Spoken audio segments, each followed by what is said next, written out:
ನಮಸ್ಕಾರ ಸ್ನೇಹಿತರೆ, ನಾನು ನಿಮ್ಮ ಹರಿರಾಮ್. ಕನ್ನಡ ಒನ್ ನ್ಯೂಸ್ಗೆ ತಮ್ಮೆಲ್ಲರಿಗೂ ಕೂಡ ಸ್ವಾಗತ. ಇದು ನನ್ನ ಭಾರತ. ಸ್ನೇಹಿತರೆ, ಇಡೀ ಜಗತ್ತಿನಲ್ಲಿ ಸಾವಿರಾರು ವರ್ಷಗಳಿಂದ ಮಾನವ ಸಮಾಜ ಹೇಗೆಲ್ಲ ವಿಕಸನ ಆಗ್ತಾ ಹೋಯ್ತೋ ಆ ವಿಕಸನದ ಪ್ರಕ್ರಿಯೆಯೊಳಗೆ ತನ್ನ ಅನುಕೂಲಕ್ಕಾಗಿ ಒಂದಿಷ್ಟು ಸಂಸ್ಥೆಗಳನ್ನು ಮತ್ತು ಒಂದಿಷ್ಟು ವ್ಯವಸ್ಥೆಯನ್ನ ಮನುಷ್ಯ ತನಗಾಗಿ ಮತ್ತು ತನ್ನ ಅನುಕೂಲಕ್ಕಾಗಿ ಮಾಡ್ತಾ ಬಂದಿದ್ದಾನೆ. ಆ ಇಡೀ ಪ್ರಕ್ರಿಯೆ ಒಳಗೆ ಪ್ರಜಾಪ್ರಭುತ್ವ ವ್ಯವಸ್ಥೆಯು ಮತ್ತು ಸರ್ಕಾರದ ರೀತಿಯು ಕೂಡ ಒಂದು. ಏನು ಇಡೀ ಭಾರತ ದೇಶದ ಇತಿಹಾಸವನ್ನು ನೋಡಿದಾಗಲೂ ಕೂಡ ಇಲ್ಲಿ ಬೇರೆ ಬೇರೆ ರೀತಿಯಾದಂಥ ಸರ್ಕಾರಗಳು ಮತ್ತು ವ್ಯವಸ್ಥೆಗಳು ಇದ್ದವು. ಆದರೆ ಇಂದು ಆಧುನಿಕ ಯುಗದಲ್ಲಿ ನಾವು ಎಲ್ಲರೂ ಒಪ್ಪಿ ಒಂದು ಪ್ರಜಾಪ್ರಭುತ್ವ ವ್ಯವಸ್ಥೆಯನ್ನ ಸ್ಥಾಪನೆ ಮಾಡ್ಕೊಂಡಿದ್ದೀವಿ. ಆ ಪ್ರಜಾಪ್ರಭುತ್ವ ವ್ಯವಸ್ಥೆ ಇರೋದೇ ನಮ್ಮೆಲ್ಲರ ಒಳಿತಿಗಾಗಿ. ಯಾರೆಲ್ಲ ದೇಶ ಅನ್ನುವ ಪರಿಕಲ್ಪನೆಯಲ್ಲಿ ಏನು ನಾವೆಲ್ಲರೂ ಕೂಡ ಪ್ರಜೆಗಳು ಅಂತ ಕರೆಯಲ್ಪಡ್ತೀವಿ, ನಮ್ಮೆಲ್ಲರ ಅನುಕೂಲಕ್ಕಾಗಿ ನಮ್ಮೆಲ್ಲರ ಒಳಿತಿಗಾಗಿ ಸೃಷ್ಟಿ ಮಾಡ್ಕೊಂಡಿರ್ತಕ್ಕಂಥದ್ದೇ ಈ ಪ್ರಜಾಪ್ರಭುತ್ವ ವ್ಯವಸ್ಥೆ. ಈ ಪ್ರಜಾಪ್ರಭುತ್ವ ವ್ಯವಸ್ಥೆಯಲ್ಲಿ ಆಯ್ಕೆ ಆಗುವ ಸರ್ಕಾರಗಳು ಆ ಸಮುದಾಯಗಳ ಅಥವಾ ಆ ದೇಶದೊಳಗಿರ್ತಕ್ಕಂಥ ಬಹುಸಂಖ್ಯಾತರ ಹೆಚ್ಚಿನ ಸಂಖ್ಯೆಯಲ್ಲಿ ಜನರು ಏನನ್ನ ಬಯಸ್ತಾರೆ ಮತ್ತು ಅವ್ರಿಗೇನು ಬೇಕಾಗಿದೆ ಅನ್ನೋದನ್ನ ಅರ್ಥ ಮಾಡಿಕೊಂಡು ಸರ್ಕಾರಗಳು ಅದಕ್ಕೆ ತಕ್ಕಂತೆ ನಡ್ಕೊಂಡು ಅವರಿಗೆ ಬೇಕಾಗಿರ್ತಕ್ಕಂಥ ಎಲ್ಲವನ್ನು ಪೂರೈಸುವಂತ ಕೊಡುವಂತ ಕೆಲಸವನ್ನ ಮಾಡಬೇಕಾಗ್ತದೆ. ಆದರೆ ಇತ್ತೀಚೆಗೆ ನಮ್ಮ ದೇಶ ಮತ್ತು ನಮ್ಮ ರಾಜ್ಯದಲ್ಲಿ ಪ್ರಜಾಪ್ರಭುತ್ವ ವ್ಯವಸ್ಥೆಗಳು ಅಥವಾ ಪ್ರಜಾಪ್ರಭುತ್ವ ವ್ಯವಸ್ಥೆಯೊಳಗೆ ಆಯ್ಕೆ ಆಗಿರ್ತಕ್ಕಂಥ ಸರ್ಕಾರ ಇದೆಯೋ ಅಥವಾ ಇಲ್ಲಿ ಯಾವುದೋ ಅನಾದಿ ಕಾಲದಲ್ಲಿದ್ದಂಥ ಒಂದು ರೀತಿಯಾಗಿರ್ತಕ್ಕಂಥ ಏನು ಈ ಫ್ಯೂಡಲ್ ಸ್ಟೇಟ್ ಅಂತ ಏನ್ ಹೇಳ್ತೀವಿ, ಪೊಲೀಸ್ ಸ್ಟೇಟ್ ಅಂತ ಏನ್ ಹೇಳ್ತೀವಿ, ಅಥವಾ ಅದನ್ನು ಮೀರಿ ಡಿಕ್ಟೇಟರ್ಶಿಪ್ ಅಂತ ಹೇಳ್ತೀವಲ್ಲ, ಆ ತರದ ಸರ್ಕಾರಗಳನ್ನೇನಾದ್ರೂ ನಾವು ಅಂದ್ರೆ ಸರ್ವಾಧಿಕಾರಿಯ ಸರ್ಕಾರಗಳನ್ನಾದರೂ ನಾವು ಆಯ್ಕೆ ಮಾಡ್ಕೊಂಡಿದ್ದೀವ ಅನ್ನುವಂಥ ಅನುಮಾನಗಳು ಸೃಷ್ಟಿಯಾಗ್ತದೆ. ಯಾಕೆ ನಾನು ಇದನ್ನ ಹೇಳ್ತಾ ಇದ್ದೀನಿ ಅಂತ ಹೇಳಿದ್ರೆ, ನಮ್ಮೆಲ್ರಿಗೂ ಗೊತ್ತಿದೆ, ಕಳೆದ 2-3 ತಿಂಗಳಲ್ಲಿ ಕರ್ನಾಟಕ ರಾಜ್ಯದಲ್ಲಿ ಬಹಳ ಮುಖ್ಯವಾಗಿ ಪಠ್ಯ ಪರಿಷ್ಕರಣೆಯ ಹೆಸರಿನಲ್ಲಿ ದೊಡ್ಡ ವಿವಾದವೇ ಸೃಷ್ಟಿಯಾಗಿದೆ. ಯಾವ ವ್ಯಕ್ತಿ ಪಠ್ಯ ಪರಿಷ್ಕರಣೆ ಮಾಡುವಂತ ಯೋಗ್ಯತೆ ಇಲ್ಲದೆ ಇರತಕ್ಕಂಥ ಕನಿಷ್ಠ ಶಿಕ್ಷಣದ ಏನು ಪದವಿ, ಇಡೀ ಶಿಕ್ಷಣ ವ್ಯವಸ್ಥೆಯಲ್ಲಿ ಪದವಿಗಳಂತ ಕೊಡ್ತಾರಲ್ಲ, ಆ ಕನಿಷ್ಠ ಪದವಿಯನ್ನು ಕೂಡ ಪಡೆದೇ ಇರತಕ್ಕಂಥ, ಶಿಕ್ಷಣದ ವ್ಯವಸ್ಥೆಯ ಬಗ್ಗೆ ಅರಿವೇ ಇಲ್ದಿರತಕ್ಕಂಥ, ಸಮಾಜ ವಿಜ್ಞಾನ ಅಥವಾ ಭಾಷೆ, ಕನ್ನಡ ಭಾಷೆ ಸಾಹಿತ್ಯ ಇದರ ಬಗ್ಗೆ ಒಂಚೂರು ಗಂಧ ಗಾಳಿ ಇಲ್ಲದೆ ಇರತಕ್ಕಂಥ ವ್ಯಕ್ತಿಯನ್ನ ಪಠ್ಯ ಪರಿಷ್ಕರಣೆಯ ಹೆಸರಿನಲ್ಲಿ ನಮ್ಮ ಮಕ್ಕಳು ಓದ್ತಕ್ಕಂಥ ಪಠ್ಯವನ್ನ ತಿರುಚುವಂತ, ಬದಲಾಯಿಸುವಂತ ಕೆಲಸವನ್ನ ಕೊಟ್ಟು ಏನೆಲ್ಲ ಎಡವಟ್ಟು ಮಾಡಿದ್ರು, ಜನ ಹೇಗೆ ತಿರುಗಿ ಬಿದ್ರು, ಜನ ಹೇಗೆಲ್ಲ ಉಗಿದು ಉಪ್ಪಿನಕಾಯಿ ಹಾಕಿದ್ರು ಅಂತ ನಮ್ಮೆಲ್ರಿಗೂ ಗೊತ್ತಿದೆ. ಕೊನೆಗೆ ಜನರ ಉಗಿದಂತ ಮತ್ತು ಅವ್ರು ಹಾಕದಂತ ಉಪ್ಪಿನಕಾಯಿಗೆ ಎದುರ್ಕೊಂಡು ಸರ್ಕಾರ ಆ ಪಠ್ಯ ಪರಿಷ್ಕರಣೆ ಸಮಿತಿಯನ್ನು ರದ್ದುಗೊಳಿಸ್ತು. ಆದ್ರೆ ಅದರ ನಂತರ ಅವರು ಮಾಡಿರ್ತಕ್ಕಂಥ ಪಠ್ಯದಲ್ಲಿ ಏನೆಲ್ಲ ಎಡವಟ್ಟುಗಳಿದೆ ಅನ್ನುವಂಥದ್ದು ಬಹುಶಃ ಯಾವುದೇ ಒಬ್ಬ ಪದವಿಯನ್ನ ಪಡೆದಿರ್ತಕ್ಕಂಥ ಸಾಮಾನ್ಯ ವಿದ್ಯಾರ್ಥಿಯು ಕೂಡ, ಯಾವುದೇ ಒಬ್ಬ ದೊಡ್ಡ ಅವನು ಇಂಟೆಲೆಕ್ಚುಯಲ್ ಆಗ್ಬೇಕಾಗಿಲ್ಲ, ವಿದ್ವಾಂಸನಾಗಬೇಕಾಗಿಲ್ಲ, ಅಂತಹ ವ್ಯಕ್ತಿಯೂ ಕೂಡ ಕಂಡುಹಿಡಿಯಬಹುದಾದಂಥ ಬಹಳ ಬಹಳ ಕಾಮನ್ ಸೆನ್ಸ್ಗೆ ಅರ್ಥ ಆಗುವಂತಹ ದೊಡ್ಡ ದೊಡ್ಡ ಎಡವಟ್ಟುಗಳನ್ನ ಮಾಡಿದ್ದು ನಮ್ಮೆಲ್ರಿಗೂ ಗೊತ್ತಿದೆ. ಆ ಎಡವಟ್ಟು ಇನ್ನೇನು ಮುಗೀತು, ಎಲ್ಲವೂ ಸರಿ ಹೋಯಿತು ಅನ್ನುವ ಸಂದರ್ಭದಲ್ಲೇ ಏನು ನಮ್ಮ ಕೇಂದ್ರ ಸರ್ಕಾರ NEP ನ್ಯೂ ಎಜುಕೇಶನ್ ಪಾಲಿಸಿ ಅನ್ನುವ ಹೆಸರಿನಲ್ಲಿ ಇಡೀ ಶಿಕ್ಷಣ ವ್ಯವಸ್ಥೆಯನ್ನ ನಾವು ಮತ್ತೆ ಏನೋ ಒಂದು ಹೊಸ ವ್ಯವಸ್ಥೆಯನ್ನ ತರುವಂತ ಅಥವಾ ಇಡೀ ಶಿಕ್ಷಣ ವ್ಯವಸ್ಥೆಯನ್ನ ರಿವ್ಯಾಂಪ್ ಮಾಡುವಂತ ಕೆಲಸವನ್ನ ಮಾಡ್ತೀವಿ ಅಂತ ಹೇಳಿ ಇವತ್ತು ಇಡೀ ಶಿಕ್ಷಣ ವ್ಯವಸ್ಥೆಯನ್ನ ರಿವ್ಯಾಂಪ್ ಮಾಡುವಂತಹ ಹೆಸರಿನಲ್ಲಿ ಇವತ್ತು ಏನನ್ನ ಮಾಡಿಕ್ಕೆ ಹೊರಟಿದ್ದಾರೆ ಅನ್ನುವಂಥದ್ದು ನಮಗೀಗಾಗಲೇ ದೊಡ್ಡ ಪ್ರಶ್ನೆ. ಏನು ಈ ಕರ್ನಾಟಕ ರಾಜ್ಯದಲ್ಲಿ ಈ NEPಯ ನಾವು ಯಾವ ತರದ ಶಿಕ್ಷಣ ವ್ಯವಸ್ಥೆಯನ್ನ ಜಾರಿ ಮಾಡಬೇಕು ಅಂತ ಹೇಳಿ ಏನು ಒಂದು NEP ಟಾಸ್ಕ್ ಫೋರ್ಸ್ ಅಂತ ಮಾಡಿದ್ದಾರೆ. ಅದರ ಚೇರ್ಮನ್ ಮದನ್ ಗೋಪಾಲ್ ಅನ್ನುವಂಥವ್ರು ಇತ್ತೀಚೆಗೆ ಒಂದು ಬಹಳ ಕಾಂಟ್ರವರ್ಷಿಯಲ್, ಅಥವಾ ನನಗೆ ಕಾಂಟ್ರವರ್ಸಿ ಅನ್ನೋದಕ್ಕಿಂತ ಒಂದು ರೀತಿ ಕಾಮಿಡಿ ಅಥವಾ ಎಲ್ರಿಗೂ ನಗು ಬರ್ತಕ್ಕಂಥ ಒಂದು ವಿಷಯವನ್ನ ನಮ್ಮ ಮುಂದೆ ಪ್ರಸ್ತಾಪ ಮಾಡಿದ್ದಾರೆ. ಏನಪ್ಪಾ ಅಂತ ಹೇಳಿದ್ರೆ, ನಾವು ಈ ಪೈಥಾಗರಸ್ಸು, ಈ ನ್ಯೂಟನ್ನು ಇವ್ರು ಹೇಳಿಕೊಟ್ಟಂತ ಥಿಯರಿಗಳಿದಾವಲ್ಲ, ಅವೆಲ್ಲವೂ ಕೂಡ ಫೇಕು, ಅವೆಲ್ಲವೂ ಸುಳ್ಳು. ಇಷ್ಟು ವರ್ಷ ನಾವು ಓದ್ಕೊಂಡ್ ಬಂದಿರೋದು ಸುಳ್ಳು. ಮತ್ತು ಆ ಸಿದ್ಧಾಂತಗಳ ಮೇಲೆ ಇವತ್ತು ದೇಶದಲ್ಲಿ ಯಾವೆಲ್ಲ ಆವಿಷ್ಕಾರಗಳಾಗಿದ್ದಾವೆ, ಆ ಸಿದ್ಧಾಂತಗಳ ಆಧಾರದ ಮೇಲೆ ಯಾವೆಲ್ಲ ವಿಜ್ಞಾನ ಮತ್ತು ತಂತ್ರಜ್ಞಾನ ಬೆಳೆದಿದೆ, ಮತ್ತು ಆ ವಿಜ್ಞಾನ ತಂತ್ರಜ್ಞಾನವನ್ನ ಇವರೇ ಬಳಸ್ತಾ ಇದಾರಲ್ಲ, ಅದು ಫೇಕ್ ಅಂತೆ. ಹಾಗಾಗಿ ಆ ಜಾಗದಲ್ಲಿ ಅವೆಲ್ಲವನ್ನು ತೆಗೆದು ನಾವು ಇವರು ಭಾರತೀಯ ಸಂಸ್ಕೃತಿ ಅನ್ನುವಂತ ಹೆಸರಿನಲ್ಲಿ, ಅದು ಸಂಸ್ಕೃತಿ ಅಲ್ಲ, ಭಾರತೀಯ ಸಂಸ್ಕೃತಿ ಅನ್ನುವ ಹೆಸರಿನಲ್ಲಿ ಇವತ್ತು ಇವರು ತಮಗೆ ಬೇಕಾಗಿದ್ದನ್ನ ಮತ್ತು ಇರ್ರಿಲೆವೆಂಟ್, ಅಪ್ರಸ್ತುತ ಮತ್ತು ಅಮಾನವೀಯ ಮತ್ತು ಯಾವುದೋ ಒಬ್ಬ ಮೆದುಳಿರ್ತಕ್ಕಂಥ, ಬುದ್ಧಿ ಇರ್ತಕ್ಕಂಥ, ಸಾಮಾನ್ಯ ಪ್ರಜ್ಞೆ ಇರ್ತಕ್ಕಂಥ ವ್ಯಕ್ತಿಯು ಕೂಡ ಸರಾಸಗಟಾಗಿ ತಿರಸ್ಕಾರ ಮಾಡುವಂತಹ ಮಾನವ ವಿರೋಧಿ, ಮಹಿಳಾ ವಿರೋಧಿ ಮನುಸ್ಮೃತಿ ಇದೆಯಲ್ಲ, ಇದನ್ನ ನಾವು ಮಕ್ಕಳಿಗೆ ಕಳಿಸ್ತೀವಿ, ಮಕ್ಕಳ ಪಾಠದಲ್ಲಿ ಸೇರಿಸ್ತೀವಿ ಅನ್ನುವಂತಹ ಒಂದು ಕಾಮಿಡಿಯ ತುಣುಕನ್ನ ನಮ್ಮ ಮುಂದೆ ಇಟ್ಟಿದ್ದಾರೆ.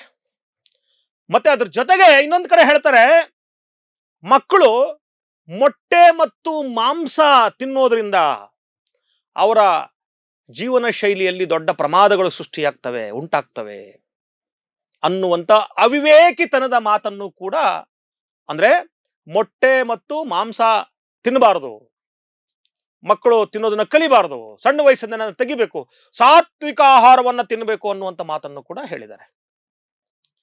ಇವ್ರು ನೋಡ್ತಾ ಇದ್ರೆ ಇವರು ಯಾವ ಕಾಲದಲ್ಲಿದ್ದಾರೆ,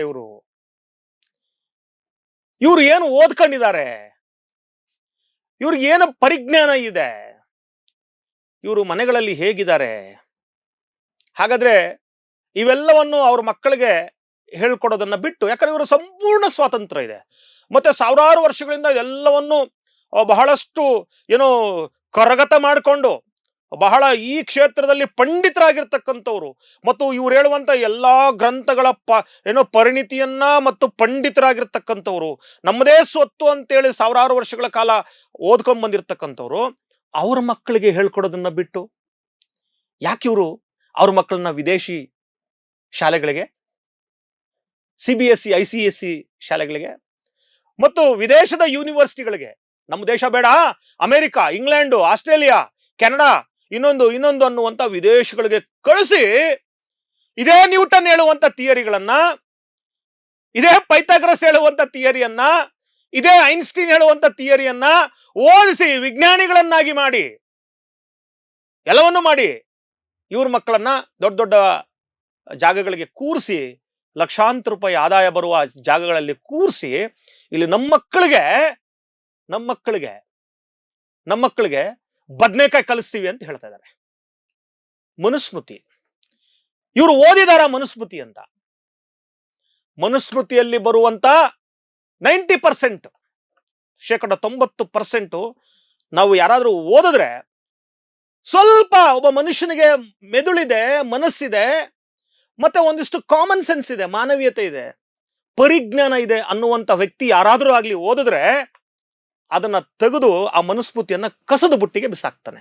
ಅಂದ್ರೆ ಕಸದ ಬುಟ್ಟಿಗೆ ಬೀಳಬೇಕಾಗಿರ್ತಕ್ಕಂಥ ಮನುಸ್ಮೃತಿ ಅನ್ನುವಂತ ಒಂದು ಪುಸ್ತಕವನ್ನ ನಮ್ಮ ಮಕ್ಕಳ ತಲೆಯ ಒಳಗೆ ತುರುಕುವಂತ ಪ್ರಯತ್ನವನ್ನ ಇವರು NEPಯ ಹೆಸರಿನಲ್ಲಿ ಮಾಡಲಿಕ್ಕೆ ಹೊಂಟಿದ್ದಾರೆ. ಹಾಗಾದ್ರೆ ಏನಿದೆ ಈ ಮನುಸ್ಮೃತಿಯಲ್ಲಿ? ನಾನು ಒಂದಿಷ್ಟು ವಿಷಯಗಳನ್ನ, ಎಲ್ಲವೂ ಹೇಳಲಿಕ್ಕಾಗಲ್ಲ, ಒಂದಿಷ್ಟು ವಿಷಯಗಳನ್ನ ನಾನು ನಿಮ್ಮ ಮುಂದೆ ಹಂಚ್ಕೊಳ್ಳೋದಕ್ಕೆ ಇಷ್ಟಪಡ್ತೀನಿ. ನೋಡಿ ಸ್ನೇಹಿತರೆ, ಈ ಮನುಸ್ಮೃತಿಯಲ್ಲಿ ಏನೆಲ್ಲ ಜ್ಞಾನ ಇದೆ ಅನ್ನುವಂಥದ್ದು ನೋಡಿ. ಉದಾಹರಣೆಗೆ 11ನೇ ಅಧ್ಯಾಯ 84ನೇ ಶ್ಲೋಕ ಇಲ್ಲಿ ಹೇಳ್ತದೆ, ಬ್ರಾಹ್ಮಣನು ಹುಟ್ಟಿನಿಂದಲೇ ದೇವರಿಗೂ ದೇವನು. ಯಾಕೆ ಮನುಸ್ಮೃತಿಯನ್ನ ನಮ್ಮ ಮಕ್ಕಳು ಕಳಿಸ್ಬೇಕು ಅಂದ್ರೆ, ನೋಡಿ ಈ ಮನುಸ್ಮೃತಿ ಹೇಳುತ್ತೆ, ಬ್ರಾಹ್ಮಣನು ಹುಟ್ಟಿನಿಂದಲೇ ದೇವರಿಗೂ ದೇವನು. ಮತ್ತೆ ಈ ಜಾತಿ ವ್ಯವಸ್ಥೆ ಇದೆಯಲ್ಲ, ಅದನ್ನ ಸೃಷ್ಟಿ ಮಾಡಿದ್ದು ದೇವರೇ. ದೇವರ ತಲೆಯಿಂದ, ಭುಜದಿಂದ, ತೊಡೆಯಿಂದ, ಪಾದದಿಂದ ಬ್ರಾಹ್ಮಣ, ಕ್ಷತ್ರಿಯ, ವೈಶ್ಯ, ಶೂದ್ರ ಅಂತ ಸೃಷ್ಟಿ ಮಾಡಿದನೆ ಅನ್ನುವಂತ ಮಾತನ್ನ ಹೇಳೋದು ಇದೇ ಮನುಸ್ಮೃತಿ. ಹಾಗಾಗಿ ಯಾವ ತಲೆಯಿಂದ ಹುಟ್ಟಿದ್ದಾನೆ ಬ್ರಾಹ್ಮಣ? ನೋಡಿ, ಇವರು ನ್ಯೂಟನ್, ಪೈಥಾಗರಸ್ ಇವರೆಲ್ಲ ಫೇಕ್ ಅಂತೆ, ಆದ್ರೆ ತಲೆಯಿಂದ ಮನುಷ್ಯ ಹುಟ್ಟಿದನಂತೆ, ಇದು ಸತ್ಯ, ವಿಜ್ಞಾನ ಅಂತೆ. ಇವನ್ ತಗೊಂಡೋಗಿ ನಿಮಾನ್ಸಕ್ಕೆ ಸೇರಿಸ್ಬೇಕಲ್ರಿ ಇವ್ರನ್ನ. ತಲೆಯಿಂದ ಹುಟ್ಟಿದನಂತೆ ಮನುಷ್ಯ, ತೋಳಿಂದ ಮನುಷ್ಯ ಹುಟ್ಟಿದನಂತೆ, ತೊಡೆಯಿಂದ ಮನುಷ್ಯ ಹುಟ್ಟಿದಾನೆ. ಬಹುಶಃ 1ನೇ ಕ್ಲಾಸ್ ಮಕ್ಕಳು ಹೋಗಿ ಹೇಳಿದ್ರೆ, ಹೋಗಿ ಮೆಂಟಲ್ ಹಾಸ್ಪಿಟಲ್ ಸೇರ್ಕೊಳ್ಳಿ ಅಂತ ಹೇಳ್ತಾರೆ. ಹೀಗೆ ಅವೈಜ್ಞಾನಿಕ ಮತ್ತು ಏನಂತ ಹೇಳ್ತಾರೆ, ಲಾಜಿಕ್ ಇಲ್ಲದೆ ಇರ್ತಕ್ಕಂಥ, ಒಂದು ಚೂರು ಲಾಜಿಕ್ ಇಲ್ಲದೆ ಇರ್ತಕ್ಕಂಥ ಈ ಮನುಸ್ಮೃತಿ ನೋಡಿ. ಹೇಳಿದ್ನಲ್ಲ ಮೊದಲೇದು, ಬ್ರಾಹ್ಮಣನು ಹುಟ್ಟಿನಿಂದಲೇ ದೇವರಿಗೂ ದೇವನು.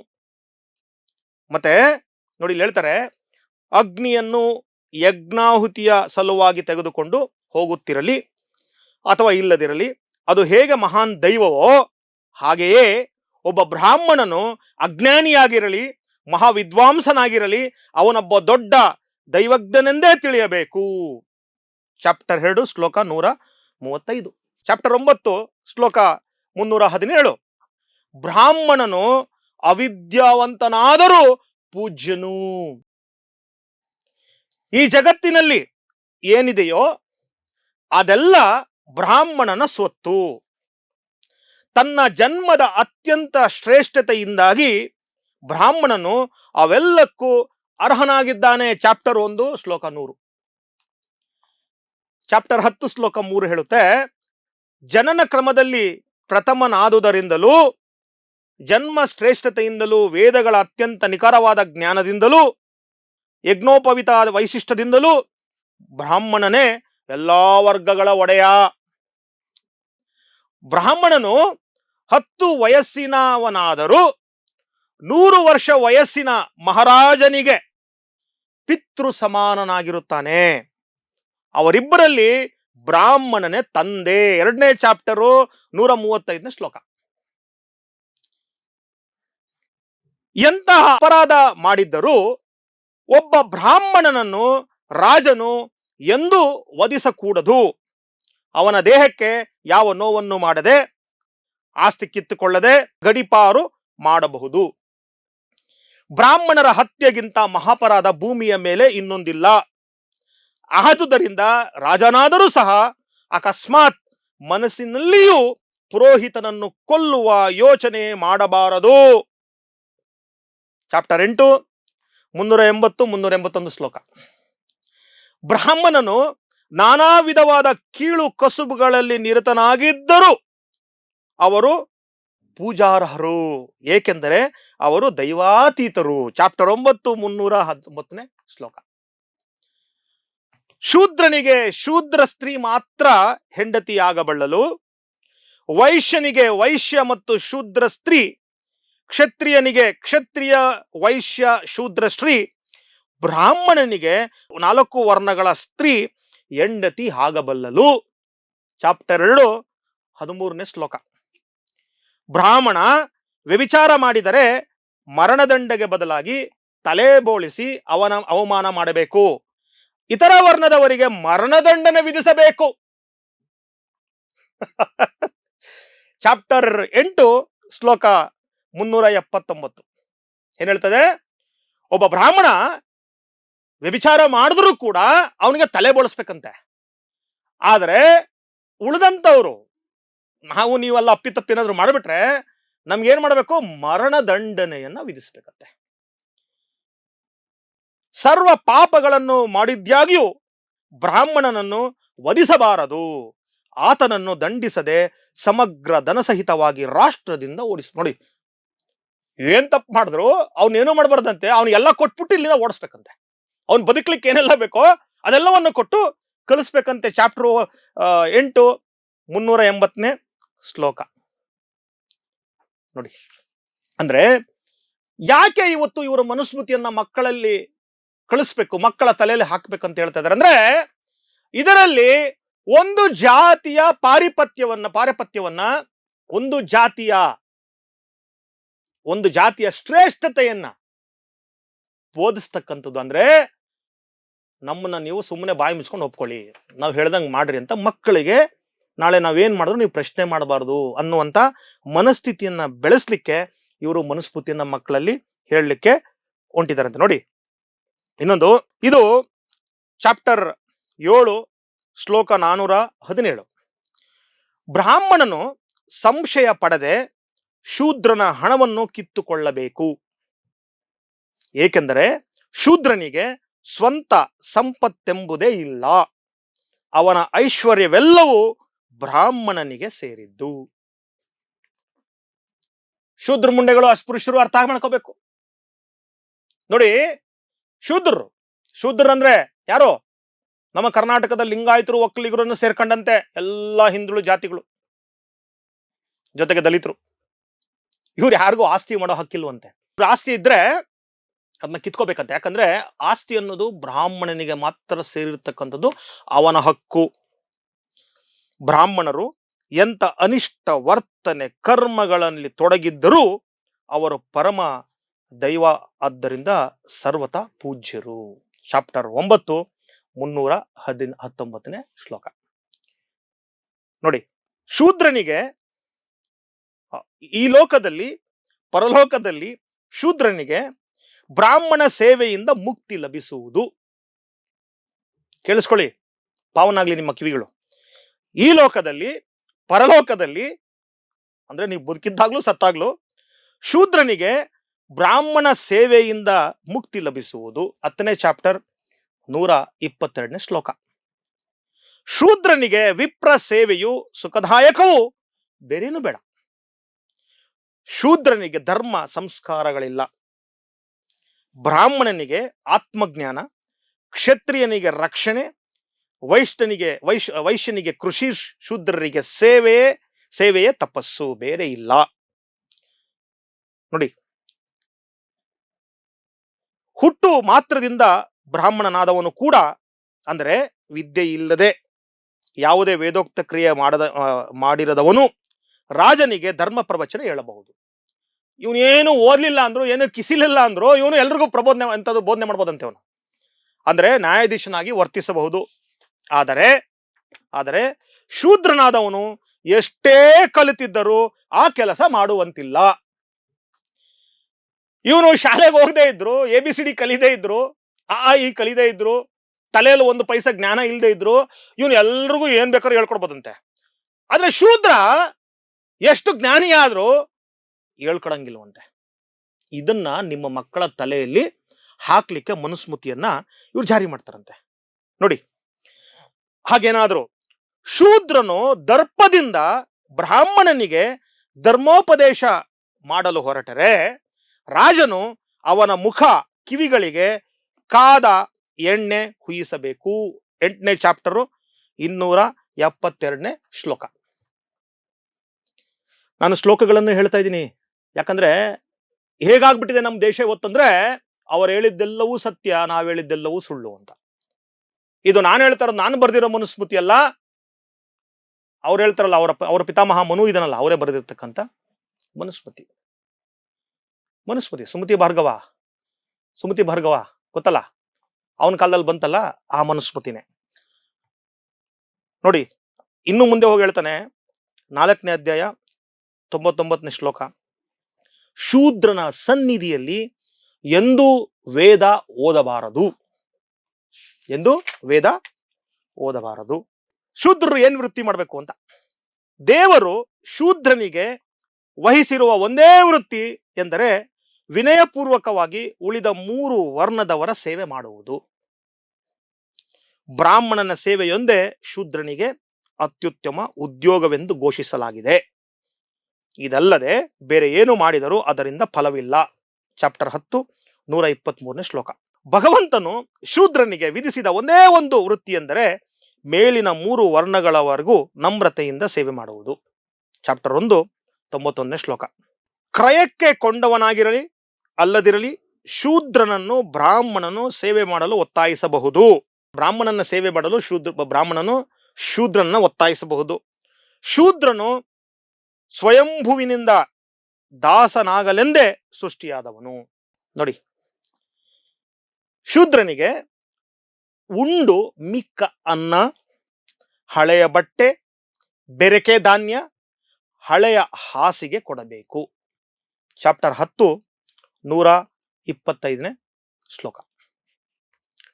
ಇನ್ನ ಶೂದ್ರರು ಅವ್ರ ಮಕ್ಕಳಿಗೆ ಏನ್ ಹೆಸರು ಇಡಬೇಕು, ಅವ್ರ ಹೆಸರು ಹೆಂಗಿರ್ಬೇಕು ಅನ್ನೋದನ್ನು ಕೂಡ ಈ ಮನುಸ್ಮೃತಿ ಹೇಳುತ್ತೆ. ನೋಡಿ, ಬ್ರಾಹ್ಮಣನ ಮೊದಲ ಭಾಗ ಹೆಸರು ಮಂಗಳಕರವಾಗಿರಲಿ, ಕ್ಷತ್ರಿಯನದು ಅಧಿಕಾರ ಸಂಬಂಧಿ, ವೈಶ್ಯನದು ಐಶ್ವರ್ಯ ಸಂಬಂಧಿಯಾದರೆ ಶೂದ್ರನದು ಅಪಮಾನ ಸೂಚಕವಾಗಿರಲಿ. 2ನೇ ಚಾಪ್ಟರ್ 31ನೇ ಶ್ಲೋಕ. ಬ್ರಾಹ್ಮಣನ ಹೆಸರಿನ 2ನೇ ಭಾಗದಲ್ಲಿ ಸಂತೋಷದಾಯಕವಾದ ಮಾತಿರಲಿ, ಕ್ಷತ್ರಿಯನಲ್ಲಿ ರಕ್ಷಣೆ, ವೈಶ್ಯರಲ್ಲಿ ಸಮೃದ್ಧಿ, ಶೂದ್ರನಲ್ಲಿ ಸೇವಕ ಭಾವವನ್ನು ಸೂಚಿಸುವಂತಿರಲಿ. 2ನೇ ಚಾಪ್ಟರ್ 32ನೇ ಶ್ಲೋಕ. ಶರ್ಮ, ರಕ್ಷೆ, ಪುಷ್ಟಿ, ಪ್ರೇಷ್ಠ ಅರ್ಥದ ಪದಗಳನ್ನು ಸಹ ಪದವಾಗಿ ಕೂಡಿಸಿ ಶರ್ಮ, ವರ್ಮ, ಗುಪ್ತ, ದಾನ ಮುಂತಾದ ಹೆಸರನ್ನು ಅಂತ್ಯಗೊಳಿಸಬೇಕು. ಅಂದ್ರೆ ನಿಮ್ಮ ಮಕ್ಕಳ ಹೆಸರನ್ನ ಹೇಗಿರ್ಬೇಕು ಅಂತ ಆ ಮನು ಏನ್ ಹೇಳ್ತಾರೆ ನೋಡಿ. ಇನ್ನ ಇದೇ ಮನು ಹೆಣ್ಣು ಮಕ್ಕಳ ಬಗ್ಗೆ ಏನ್ ಹೇಳ್ತಾರೆ, ಯಾಕಂದ್ರೆ ಇವತ್ತು ಬಹಳ ಜನ ನಾವು ಹೆಣ್ಣು ಮಕ್ಕಳು ನೋಡ್ತಾ ಇದೀವಿ, ಮನುಸ್ಮೃತಿಯನ್ನ ಮತ್ತು ಮನುವ ಪರವಾಗಿ ಮಾತಾಡ್ತಕ್ಕಂಥ ಹೆಣ್ಣು ಮಕ್ಕಳನ್ನು ಇವತ್ತು ನಾವು ವಿಚಿತ್ರ ನೋಡ್ತಾ ಇದೀವಿ. ಸೊ ಹಾಗಾಗಿ ಆ ಮಕ್ಕಳು ಸ್ವಲ್ಪ ಕೇಳಿಸ್ಕೊಳ್ಳಿ ದಯವಿಟ್ಟು. ಸ್ತ್ರೀಯರ ಬಗ್ಗೆ ನಿಮ್ಮ ಮನುವಿನ ಅಭಿಪ್ರಾಯ ಏನಿತ್ತು? ನಿಮ್ಮ ಪವಿತ್ರ ಗ್ರಂಥ ಇವತ್ತಿನ ಅನಿಷ್ಟ ಗ್ರಂಥ ಮನುಸ್ಮೃತಿಯಲ್ಲಿ ಏನಿದೆ ಅನ್ನೋದನ್ನು ಕೇಳಿಸ್ಕೊಳ್ಳಿ. ಸ್ತ್ರೀಯನ್ನು ಬಾಲ್ಯದಲ್ಲಿ ತಂದೆ, ಯೌವನದಲ್ಲಿ ಗಂಡ, ಮುಪ್ಪಿನಲ್ಲಿ ಮಕ್ಕಳು ರಕ್ಷಿಸುತ್ತಾರೆ. ಆದುದರಿಂದ ಸ್ತ್ರೀಯು ಸ್ವಾತಂತ್ರ್ಯಕ್ಕೆ ಅರ್ಹರಲ್ಲ. ಚಾಪ್ಟರ್ 9 3ನೇ ಶ್ಲೋಕ. ದಾನದಿಂದ ಸ್ತ್ರೀಯು ಪತಿಯ ಸೊತ್ತಾಗುವಳು. Woman is a property. ಹೆಣ್ಣು ಒಂದು ಪ್ರಾಪರ್ಟಿ. ನೋಡಿ, 5ನೇ ಚಾಪ್ಟರು 152ನೇ ಶ್ಲೋಕ. ಸೇವಕನಿಗೆ ಸ್ವಾಮಿ ಸೇವೆ, ಹೆಂಡತಿಗೆ ಗಂಡನ ಸೇವೆಯಲ್ಲದೆ ಪೂಜೆ, ಹೋಮ, ಯಾಗ, ಉಪವಾಸ, ಜಪ ಒಂದೂ ಬೇಡ. ಹುಡುಗಿ, ಯುವತಿ, ಮುದುಕಿ ಅಥವಾ ಹೆಂಗಸು ಮನೆಯಲ್ಲಿ ತನ್ನ ಯಜಮಾನನನ್ನು ಕೇಳದೆ ಸ್ವತಂತ್ರವಾಗಿ ಯಾವ ಕೆಲಸವನ್ನು ಮಾಡಕೂಡದು. 5ನೇ ಚಾಪ್ಟರ್ 147ನೇ ಶ್ಲೋಕ.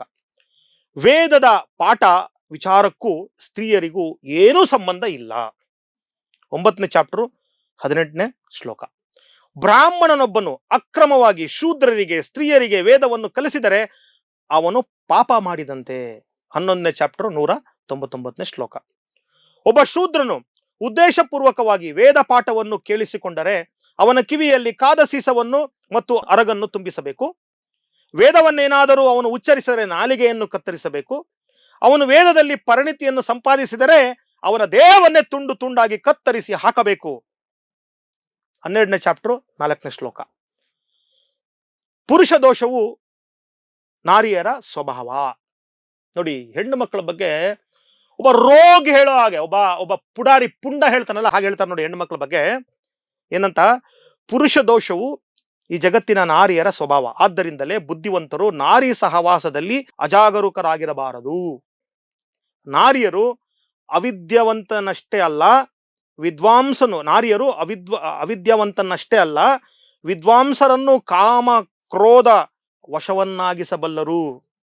ಸ್ತ್ರೀಯರು ಸೌಂದರ್ಯವನ್ನಾಗಲಿ ವಯಸ್ಸನ್ನಾಗಲಿ ಗಣಿಸುವುದಿಲ್ಲ. ಗಂಡಾದರೆ ಸುಂದರಿನಿಗೂ ಕುರಿಪಿಗೂ ಒಲಿಯುತ್ತಾರೆ.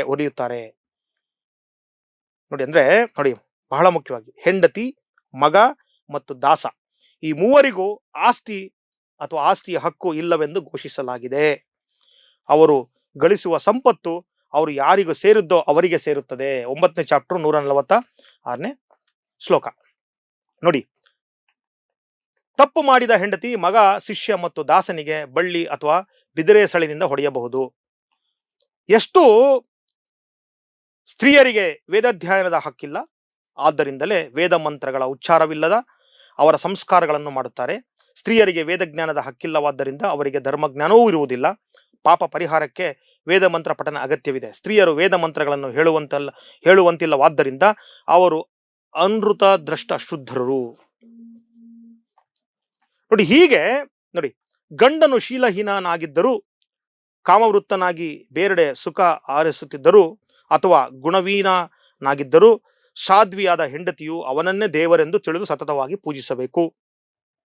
ಇನ್ನು ಏನೇನು ಹೇಳ್ತಾ ಹೋಗ್ತಾರಂದ್ರೆ, ಇದೆಲ್ಲವೂ ನೋಡಿದಾಗ ಒಬ್ಬ ಸ್ತ್ರೀಯನ್ನ ಪ್ರಾಣಿಗಿಂತ ಹೀನವಾಗಿ ಒಂದು ಭೋಗದ ವಸ್ತುವನ್ನಾಗಿ ನೋಡುವಂತ ಒಬ್ಬ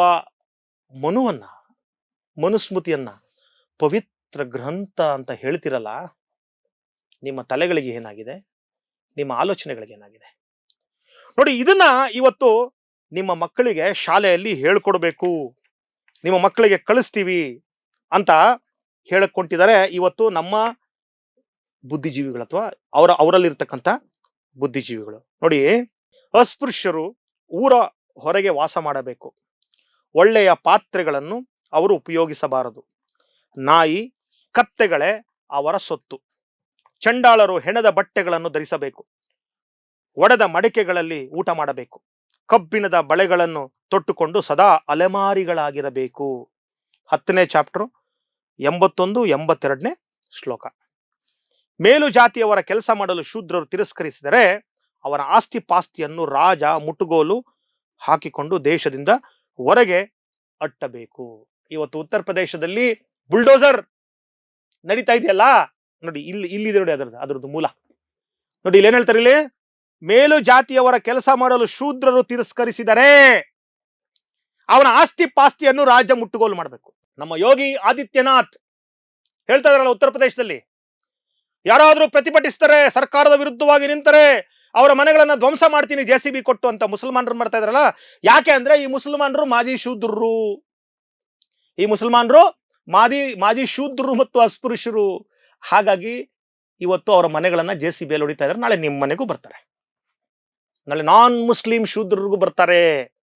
ಹೀಗೆ ಹೇಳ್ತಾ ಹೋದ್ರೆ ಬಹಳಷ್ಟು ಎಷ್ಟು ಕೆಟ್ಟವಾಗಿ ನಾವು ಹೇಳಲಿಕ್ಕೂ ಕೂಡ ಮನಸ್ಸು ಬರದೇ ಇರತಕ್ಕಂಥ ಅಷ್ಟು ಹೀನವಾದಂಥ ಮನಸ್ಥಿತಿಯನ್ನ ಇಟ್ಟಿರ್ತಕ್ಕಂಥ ಈ ವ್ಯಕ್ತಿಯನ್ನ ಮತ್ತು ಅವನ ಬರೆದಿರ್ತಕ್ಕಂಥ ಈ ಏನಂತ ಹೇಳ್ತಾರೆ ಅವ್ರ ಪ್ರಕಾರ ಏನೋ ಪುಣ್ಯ ಶ್ರೇಷ್ಠ ಅಂತಾರಲ್ಲ, ಇದನ್ನ ನಮ್ಮ ಮಕ್ಕಳಿಗೆ ಹೇಳ್ಕೊಡ್ತಾರಂತೆ.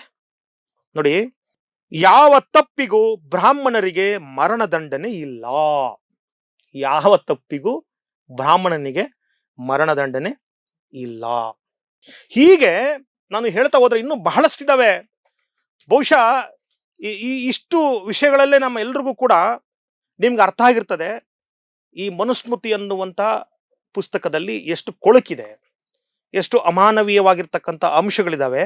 ಮತ್ತು ಎಲ್ಲದಕ್ಕಿಂತ ಬಹಳ ಮುಖ್ಯವಾಗಿ ಇಲ್ಲಿ ಇವತ್ತಿನ ಕಾಲದ ಒಬ್ಬ ನಾಗರಿಕನು ಒಪ್ಪದೇ ಇರತಕ್ಕಂಥ ವಿಚಾರಗಳು ಹೇಗೆ ಈ ಮನುಸ್ಮೃತಿಯಲ್ಲಿ ಇದಾವೆ. ಒಂದು ಜಾತಿಯ ಶ್ರೇಷ್ಠತೆಯನ್ನ, ಒಂದು ಜಾತಿಯ ಸಾರ್ವಭೌಮತ್ವವನ್ನು ಸಾಧಿಸ್ತಕ್ಕಂಥದ್ದು, ಉಳಿದವರನ್ನ ಗುಲಾಮರನ್ನಾಗಿ ಮಾಡಿಸುವಂತ ಈ ಮನುಸ್ಮೃತಿಯ ಪುಸ್ತಕವನ್ನ ಮಕ್ಕಳ ಪಠ್ಯದಲ್ಲಿ ಅಥವಾ ಮಕ್ಕಳಿಗೆ ಬೋಧಿಸುವಂತ ಕೆಲಸವನ್ನ ಮಾಡ್ತೀವಿ ಅಂತ ಹೇಳ್ತಾ ಇದ್ದಾರೆ. ನಾವೆಲ್ಲರೂ ಸುಮ್ಮನೆ ಕೂತಿದೀವಿ ಅಂದ್ರೆ ನಮ್ಮೆಲ್ಲರಿಗೂ ನಾಚಿಕೆ ಆಗ್ಬೇಕು. ಮತ್ತೆ ಮಾನಸಿಕ ಗುಲಾಮಗಿರಿಗೆ ತಳ್ಳಲು ಹೊರಟಿರ್ತಕ್ಕಂಥ ಈ ಮಾನಗೇಡಿಗಳಿಗೆ ನಾವು ತಕ್ಕ ಪಾಠ ಕಲಿಸ್ಬೇಕಾಗಿದೆ.